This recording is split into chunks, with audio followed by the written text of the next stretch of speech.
Hello, my name is A and this is the Real Movie Podcast, and today I want to talk about Squid Game Season 1. Squid Game for me falls into that category of shows that everyone was watching at the time, and it became such a huge success and it was so mainstream. I built up a kind of a resistance to watch this show, the same resistance that I had with Stranger Things. As I heard it in one of Jeremy Johns' reviews, he said, okay, I wanted the hype to go down, then watch it with a clear mind. And that thing kind of happened for me for both Stranger Things and now Squid Game. And here's my review of a Squid Game. First, I'm gonna say the things that I liked, and then I'm gonna go to more mediocre and bad stuff. First of all, I liked how the episodes of this TV show were only 9, because the show did not have the potential to go on and on and on. And it's really good that the shows are self-aware of their situation, of their story. I really liked how little amount of time this show took for me and how entertained I was when I was watching it.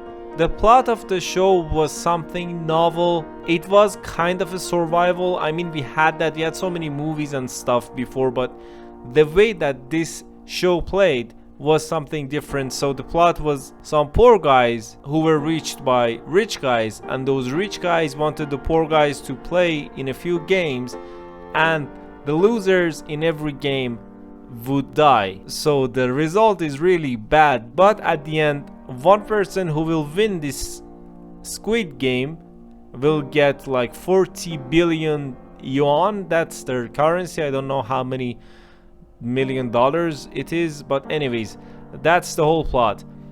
And for a plot that we know the protagonist, I knew from the beginning that who was going to win the Squid Game. The show always kept it interesting for me, and for many times I was really scared that this protagonist that had a great character development is about to die. Talking about character development, I had to say that this show did a wonderful job about their characters. We didn't see many flashbacks or anything, but the character development for the main characters were actually pretty decent, were actually pretty acceptable for a show on this scale and for the time that they had to do that.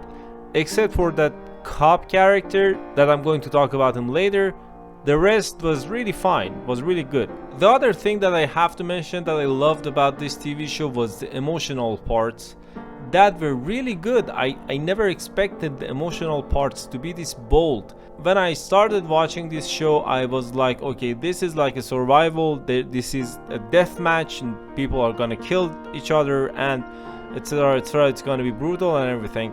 But when the show started and little by little those friendships started to form, I was really shocked of how great this show is about the friendships and about the relationships, especially in that episode that they played with marbles. That was just that episode hit me really hard. And I have to mention episode 8, one before the last one, which was the shortest episode. It was only 30 minutes, but it was by far the best episode of the show. It was so powerful and it was so gritty. Emotional parts of this TV show were really workshopped, were really thought, and I loved those emotional parts, and I could feel that my eyes were filling up. And the last thing that I have to mention about this TV show that I loved is the actors of the show. I mean, the actors performed on another level. I don't want to say their names because I can't pronounce the names correctly, but the actors did a wonderful job. And about the things that I disliked about this TV show, number of the episodes, as I said in the beginning, were fine. 9 episodes were fine. I didn't mean that every episode was good. Episode 2 was a complete filler. I mean, that could have been easily retracted from the show and nothing would have happened. I mean, I know what the show was trying to say, but the show already said that. He wanted to stop the game, send people out to the society, to their home, to their families, and say, okay, you guys see that you still need this game, you still need that money, and then they brought them back. In episode 2, nothing happened. It was really weird. Maybe it was just an excuse to bring in that cop to the story. And talking about that cop, I have to say that This cop's storyline was the least interesting and was very distractive because it didn't offer anything, and the way that it ended this storyline of this cop was really mediocre, and if it doesn't come into play in the next season, I mean, that was just a waste of a huge amount of time on a good TV show. And whenever this detective was on a screen, I felt like the time is dying. I could have watched something more entertaining with this show. And I have to mention his cell phone, that how did he charge that phone? Why didn't it die?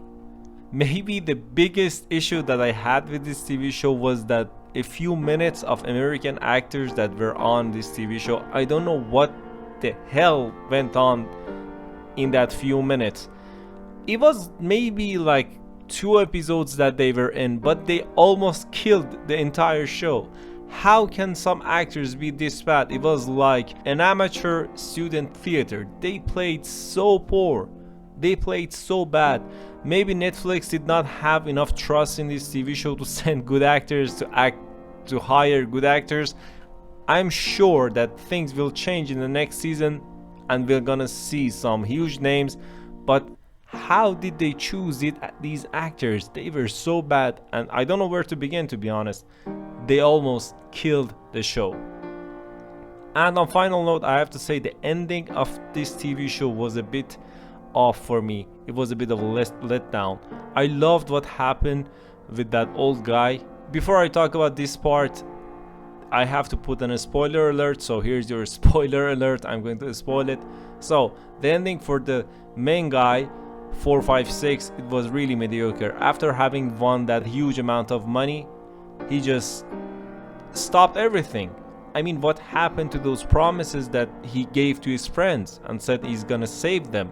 He lived like that for an entire year, and then after that, when he had the chance to go to America and see and reunite with his daughter, he chose to go back and kill this game. I mean, I know things wanted to be set up for the next season, but I really wish that the story of this character ended right here. That would have been so much better. And yeah, that's my thoughts about the Squid Game in the first season. I was really entertained, to be honest. I had to turn off my logic in many cases, but I cannot deny that I really enjoyed that show. Have you watched the Squid Game and what are your thoughts about it? Comment your thoughts down below and let me know. Don't forget to like and subscribe to my channel, and as always, thanks. Bye.